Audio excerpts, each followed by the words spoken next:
मिलन या विरह। रवि अपनी भाभी कविता और उनकी सहेली निशा की सारी दलीलों को नज़रअंदाज करते हुए शादी न करने की जिद पर कायम रहा। मानवी से जुड़ी यादों के कारण अब किसी लड़की की तरफ देखने का मेरा मन नहीं करता। शादी न करने का मुख्य कारण दोहराते हुए रवि का गला भर आया था। पर मानवी अब जिंदा नहीं है, निशा ने उत्तेजित लहजे में उसे याद दिलाया। जिंदगी में हुए किसी एक हादसे के कारण इंसान को अपनी जीवन धारा को रोक नहीं देना चाहिए। मैं मानवी की यादों के सहारे सारा जीवन गुजारने का फैसला कर चुका हूँ निशा भाभी। कविता ने एकाएक नियंत्रण खो दिया और गुस्से से भरी आवाज़ में अपनी सहेली से कहा, निशा, इन जनाब के साथ मगज मारने से कोई फ़ायदा नहीं। अच्छा ही है कि ये शादी करने से इनकार कर रहे हैं। इन जैसे जिद्दी और नासमझ इंसान के साथ शादी करके कोई लड़की खुश रह भी नहीं सकती। अब तक खामोश बैठी निशा की छोटी बहन नीरजा एकाएक भावुक लहजे में बोल पड़ी, ऐसा मत कहो कविता दीदी। इन जैसे संवेदनशील इंसान की जीवन संगिनी बनकर कोई भी लड़की खुद पर गर्व करेगी।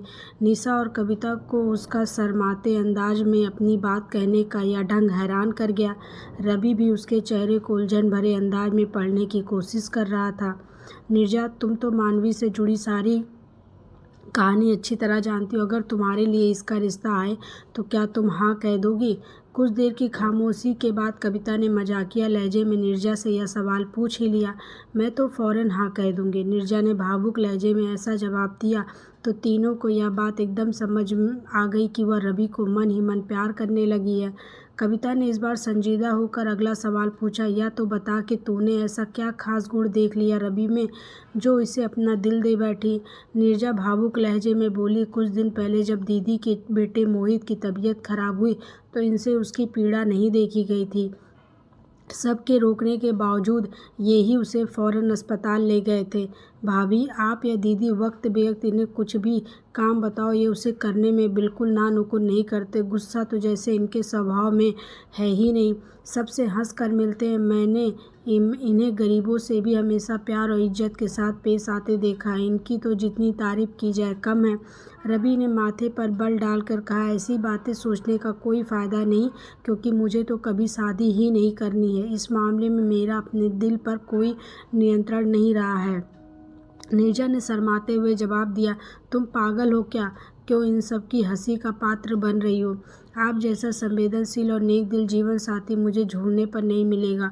वह अपनी धुन में बोली, मानो उसने रवि की बात सुनी ही ना हो। रवि को बिल्कुल नहीं सूझा कि वह नीरजा से आगे क्या कहे। उसे यो बेबस देख निशा और कविता खुलकर मुस्कुराए जा रही थी। निशा, मुझे तो तेरी छोटी बहन को अपनी देवरानी बनाने में कोई ऐतराज़ नहीं है। भाभी प्लीज़, हम अभी आए। ऐसा कहकर रवि ने नीरजा का हाथ पकड़ा और उसे उनके बीच से उठाकर बाहर लॉन में ले आया। तुम सबके सामने ऐसे पागलपन वाली बातें करके अपना और मेरा मजाक मत उड़वाओ। रवि नाराज नजर आ रहा था। आप इस दुनिया को छोड़कर जा चुकी मानवी के अलावा किसी और लड़की से प्रेम नहीं करते हो ना? नीरजा एकदम संजीदा हो गई। नहीं, तुम मुझसे शादी कर लो। तुम मेरी मजबूरी समझो प्लीज़। मैं मानवी को प्यार करता था, करता हूँ और करता रहूँगा। मुझे बिल्कुल आपके जैसा ही जीवन साथी चाहिए। अपनी मृत प्रेमिका के प्रति आप अगर इतने वफादार हो तो यकीनन मेरे प्यार के प्रति भी पूरी तरह से ईमानदार और वफादार रहोगे। मैं मानवी से कभी बेवफाई नहीं करूँगा। नाराज़गी भरे अंदाज में उठकर रवि अपने घर की तरफ चल पड़ा। और मेरा दिल कह रहा है कि हमारी शादी ज़रूर होकर रहेगी। नीरजा की इस घोषणा का कोई जवाब देने के लिए रवि रुका नहीं था। रवि का दिल जीतने की कोशिशें नीरजा ने उसी दिन से बड़े उत्साह के साथ शुरू कर दी। पड़ोस में घर होने के कारण वह सुबह शाम खूब सज धज कर रवि से मिलने पहुंच जाती। मैं कैसी लग रही हूँ? रवि के सामने आते ही वह उससे यह सवाल तब तक पूछती रहती जब तक उसकी तारीफ नहीं कर देता।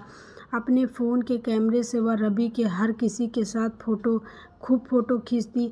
उसका हर काम भाग भाग कर खुद करती। उसके साथ ज़्यादा से ज़्यादा समय बिताने के लिए वह अक्सर रात का खाना उसी के घर खाने लगी थी। वह अक्सर अपने पिया की मैं तो बनी रे दुल्हनिया और मेरा पिया घर आया जैसे गाने मस्त अंदाज में गाती हुई दोनों घरों में घूमती नजर आती। तो रवि के अलावा सब खूब दिल खोल कर हंसते। परेशान रवि हर किसी से फरियाद करता, कोई इस पगली को समझाओ प्लीज़, या अपनी भावनाओं पर काबू रखे, नहीं तो बाद में इसे दुख होगा। उसे समझाना हमारे बस की बात नहीं है, वह तो तुम्हारे प्यार में पागल हो चुकी है रवि। हर किसी से कुछ ऐसा ही जवाब पाकर रवि की खींच निरंतर बढ़ती जाती थी। आने वाले कुछ दिनों में नीरजा ने अपने उत्साहपूर्ण व्यवहार से रवि के पिता कैलाश, माँ सावित्री और बड़े भाई राजीव के दिलों को भी जीत लिया। उन सबके मन में यह उम्मीद बन गई कि कभी शादी न करने के रवि के फैसले को शायद नीरजा बदलने में कामयाब हो जाएगी। नीरजा की मां कांता ने विकास नाम के एक बिजनेसमैन के साथ नीरजा का रिश्ता पक्का करने का मन बना रखा था। जब नीरजा के रवि को दिल देने की खबर उनके कानों तक पहुंची तो वह अपने पति रमेश के साथ अगले ही दिन मेरठ से दिल्ली आ गई। नीरजा को सामने बैठाकर उन्होंने सख्त लहजे में उसे समझाना शुरू किया, शादी के बाद किसी भी लड़की की खुशियां सुनिश्चित करने में पैसा बहुत महत्वपूर्ण भूमिका निभाता है। तुझे तो इस बात से खुश होना चाहिए कितने अमीर घर की बहू बनने का मौका मिल रहा है, पर मैं रवि को पसंद करती हूँ, उसे दिल की गहराइयों से प्यार करती हूँ। नीरजा ने रुआसे स्वर में उन्हें अपने दिल की बात बता दी। पैसा सब कुछ नहीं होता कांता, हमें इसकी पसंद नापसंद का भी ख्याल रखना चाहिए। रमेश ने अपनी बेटी का पक्ष लिया। तुम तो अपना मुंह बंद ही रखो जी। कांता एकदम गुस्से से फट पड़ी। तुम्हारे साथ पिछले 30 साल से मैं अपने मन को मार कर कैसे जी रही हूँ यह मैं ही जानती हूँ। कभी न मनचाहा पहना, न कहीं घूमी फिरी, बजट बनाकर जीते हुए मेरी सारी जिंदगी बेकार हो गई। रमेश जी ने आगे कुछ ना बोलने में ही अपनी भलाई समझी। कांता ने उनसे ध्यान हटाया और अपनी बेटी को गुस्से से घूरते हुए कहने लगी, अपने इस प्यार और नापसंद के पागलपन को गोली मार और मुझे बता कि विकास के मुकाबले क्या है इस रवि के पास। 3 कमरों का फ्लैट जिसमें वह भैया भाभी के साथ रहता और खटारा सी पुरानी कार। अरे रवि जितना साल भर में कमाता उतनी तो विकास की फैक्ट्री 1 महीने में उसे कमा कर देती है। तू जिंदगी भर ऐश करेगी उसके साथ। नीरजा चिढ़कर बोली, माँ मेरी नज़रों में विकास एक अहंकारी और रूखा इंसान है जो अपनी तारीफ खुद करके सबको बहुत बोर करता है। उस काबिल लड़के में ज़बरदस्ती बेकार के नुस्ख मत निकाल देख, उन्हें सुंदर लड़की चाहिए और ऊपर से तेरी मौसी यह रिश्ता कराने के लिए खूब भाग दौड़ कर रही है। तुझ में थोड़ी सी भी अकल है तो फौरन विकास से शादी करने को हाँ कह दे। शादी के मामले में किसी ने मेरे साथ ज़बरदस्ती की तो मैं आत्महत्या कर लूँगी, ऐसी चेतावनी देकर नीरजा उनके सामने से हट गई। कुछ देर तक अपनी बेटी को कोसने के बाद कांता ने नीरजा पर दबाव बढ़ाने के लिए विकास को फौरन अगले दिन सुबह मेरठ से दिल्ली आने का हुक्म फ़ोन करके सुना दिया। सफल बिजनेसमैन विकास बड़बोला इंसान था जिसे अपनी अमीरी पर बहुत घमंड था। उसे पूरा विश्वास था कि नीरजा उसके साथ शादी करने से कभी इनकार नहीं करेगी। नीरजा को मैं सारी दुनिया घुमाऊंगा। मेरी माँ शादी में इतने जेवर चढ़ाएगी कि देखने वालों की आंखें फटी की फटी रह जाएगी।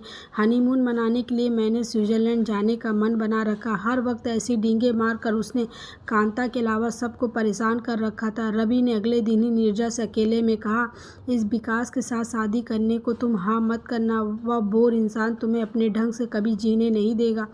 मैं तो आपकी हमसफ़र बनना चाहती हूँ पर आप हो कि हाँ, वह बात मत शुरू करो प्लीज़, मैं तुमसे शादी नहीं कर सकता। रवि ने उसे फ़ौरन टोक दिया। आप मेरी आंखों में देखो और बताओ कि वहाँ आपको अपने लिए गहरा प्यार दिखाई दे रहा है या नहीं। नीरजा एकदम से रवि के बहुत करीब आ गई थी। वह सब तो ठीक है पर मानवी के साथ आपने सच्चा प्यार किया, पर अब वह इस दुनिया में नहीं है। उसकी यादों से जुड़े रहकर मेरे सच्चे प्रेम को अपने दिल में जगह ना देने का फैसला करना कहाँ की समझदारी है। नीरजा का गला एकदम से भर आया। मैं मजबूर हूँ तो मैं भी मजबूर हूँ। अगर आपने हाँ नहीं की तो मैं परसों शाम को होने वाली अपनी जन्मदिन पार्टी में विकास के साथ शादी करने को हाँ ज़रूर कह दूँगी। नीरजा ने अपना फैसला सुनाने के बाद भावुक अंदाज में उसका हाथ चूमा और अपने कमरे की तरफ चली गई। उस शाम को विकास के वापस मेरठ लौटने से पहले नीरजा ने सबके सामने उससे कहा, मैं शादी को लेकर अपनी पक्की हाँ या ना आपको 2 दिन के अंदर ज़रूर बता दूंगी। नीरजा की इस घोषणा के बाद सभी रवि की तरफ आशा भरी नज़रों से देखने लगे। उसके गुस्से से डर कर कोई कुछ नहीं कह रहा था, पर उन सब की खामोशी भी रवि के ऊपर नीरजा से शादी करने के लिए हाँ करने को ज़बरदस्त दबाव बना रही थी। नीरजा की आशा के विपरीत रवि ने शादी को लेकर कोई बात नहीं की। वह तो अपने घर से सुबह से देर रात तक के लिए 2 दिन ऐसा गायब रहा कि उन दोनों की अगली मुलाकात उसकी जन्मदिन पार्टी में ही हुई। पार्टी में शामिल होने के लिए जैसे ही रवि ने ड्राइंग रूम में कदम रखा तो उससे बेहद खफा नजर आ रही नीरजा ने ऊंची आवाज़ में सबको संबोधित किया। अपने माता पिता की खुशी की खातिर मैंने विकास से शादी करने का फैसला। रवि ने ऊंची आवाज़ में टोक कर उसे अपना वाक्य पूरा नहीं करने दिया। नीरजा, तुम उस घमंडी इंसान के साथ कभी खुश नहीं रह सकोगी, तो आप क्यों परेशान हो रहे हैं? गुस्सा करना भूलकर नीरजा एकदम से रुआसी हो उठी। कविता ने भी चुभते लहजे में अपने देवर को डांटा, यह बिल्कुल ठीक कह रही है। तुम्हारे प्रेम में पागल इस प्यारी सी, इस भोली सी, सुंदर सी लड़की के सुख दुख की तुम्हें कोई चिंता करने की ज़रूरत नहीं है। तुम तो ज़िंदगी भर अपनी मृत महबूबा को नाराज़ ना करने की फ़िक्र ही करते रहना। अब बस भी करो भाभी। आप सब लोगों के ताने सुन सुनकर मैं इतना तंग आ गया हूँ कि मुझे नीरजा से शादी करना मंजूर है। रवि की इस घोषणा को सुन नीरजा के अलावा वहाँ उपस्थित हर इंसान तालियां बजा उठा। सबकी नज़रों का केंद्र बन गई। नीरजा ने उदास लहजे में अपने मन की बात कही। शादी के मामले में मुझे इनकी दया या एहसान नहीं चाहिए। ऐसी शादी करने का क्या फ़ायदा कि इनके सामने मैं रहूं पर ये मानवी के विचारों में खोए रहें। पहले तुम ही शादी करने को मेरे पीछे हाथ धोकर पड़ी हुई थी, तो अब क्यों इनकार कर रही हो? रवि ने उसके पास आकर मुस्कुराते हुए पूछा। मुझे लगता है कि मेरे साथ शादी करने का फैसला आपने खुश होकर नहीं किया है। मेरे मन में क्या है अब यह भी तुम बताओगी? मुझे ही क्या, यहाँ यह तो सबको पता है कि आपके दिलो दिमाग पर मानवी का कब्जा है। तो तुम्हारे साथ साथ और सब भी कान खोलकर सुन लो कि मानवी ने ही मुझे तुमसे शादी करने की इजाज़त दी है। रवि ने अपना पर्स खोलकर सबको दिखाया। पर्स में अब तक मानवी का फ़ोटो सभी ने लगा रखा था, पर इस वक्त वहाँ नीरजा की तस्वीर लगी नजर आई। एकाएक बेहद भावुक होकर रवि नीरजा से बोला, मानवी ने ही कल रात मुझे देर तक समझाया कि अब से तुम मेरे सुख दुख का ख्याल रखोगी। कल रात के बाद से मैं आंखें बंद करता हूँ तो उसकी जगह अब मुझे तुम नज़र आती हो। मुझसे शादी ना करके क्या तुम मानवी को कष्ट पहुंचाना चाहोगी? मैं भला ऐसा गलत काम क्यों करूंगी? हमारी शादी ज़रूर होगी। नीरजा किसी छोटी बच्ची की तरह खुशी से तालियां बजाती हुई उछली और फिर शर्माते हुए रवि की छाती से जा लगी।